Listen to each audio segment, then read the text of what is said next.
Salah satu hal penting yang butuh perhatian khusus saat ini di lokasi pengungsian korban gempa Cianjur adalah ketersediaan fasilitas toilet atau MCK dan fasilitas sanitasi atau air bersih lain. Rekan Rifki Nafis akan mengajak kita melihat bagaimana fasilitas MCK di posko Kampung Gunung Lanjung, Kecamatan Cugenang, Cianjur, Jawa Barat.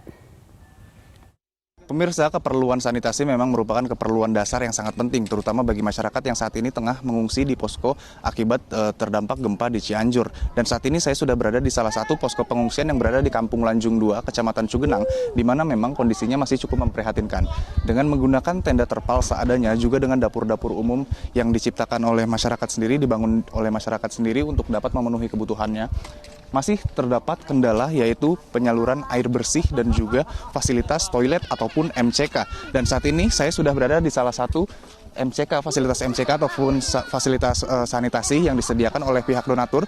Namun memang untuk saat ini masih dengan kondisi terkunci dan kami tidak tahu mengapa fasilitas ini terkunci, dan beberapa keterangan dari warga juga masih ada yang belum mengetahui kenapa ini terkunci, dan kami juga tidak mengetahui hingga sampai kapan fasilitas ini terkunci. Namun intinya fasilitas MCK di posko Kampung Gunung Lanjung, Kecamatan Cugenang ini memang masih sangat terbatas dengan kondisi yang masih memprihatinkan. Dan ini juga bagaimana kondisi masyarakat yang tengah berada di posko Kampung Gunung Lanjung 2, di mana mereka harus berjalan cukup jauh untuk dapat mendapatkan air bersih.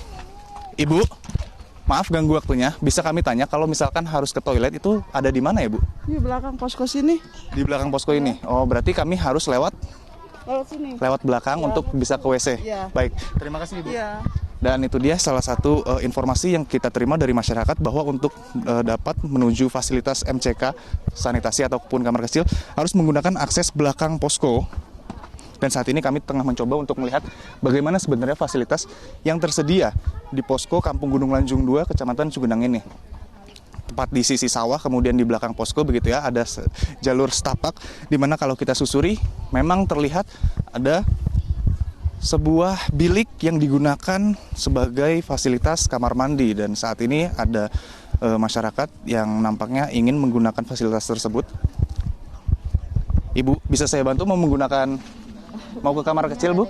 Ya? Adaan. Oh, lagi ada orang. Oh, baik. Dan saat ini memang kondisinya masih sedang digunakan oleh oleh warga yang berada di posko Gunung Lanjung 2. Namun memang kalau kita lihat secara kondisi dengan menggunakan bilik masih cukup terbatas dan seadanya. Dan ini menjadi perhatian khusus tentunya bagi setiap pihak, baik pemerintah maupun relawan ataupun siapapun yang ingin memberikan donasi, untuk memperhatikan bagaimana fasilitas air bersih terutama untuk digunakan sanitasi. Dan untuk catatan, beberapa fasilitas kamar mandi di sini hanya dapat digunakan untuk buang air. Dan ini ada satu yang memang merupakan berbentuk bilik, baru bisa digunakan sebagai tempat untuk mandi. Dan memang kondisi sanitasi ini sangat penting, karena warga posko sendiri tidak tahu sampai kapan harus mengungsi di posko-posko seperti ini. Dan jika memang kondisi sanitasi tubuhnya tidak terjaga ataupun tidak terawat, bisa menimbulkan penyakit dalam waktu yang berkepanjangan. Dan saat ini memang kondisinya masih cukup memprihatinkan, sehingga memang harus ada perhatian lebih dari pemerintah khususnya maupun setiap donatur yang ingin memberikan bantuannya di posko Kampung Gunung Lanjung 2, Kecamatan Cugenang. Dari Cianjur, Jawa Barat, Rifki Nafis Basya, Sabago Visasa, Metro TV.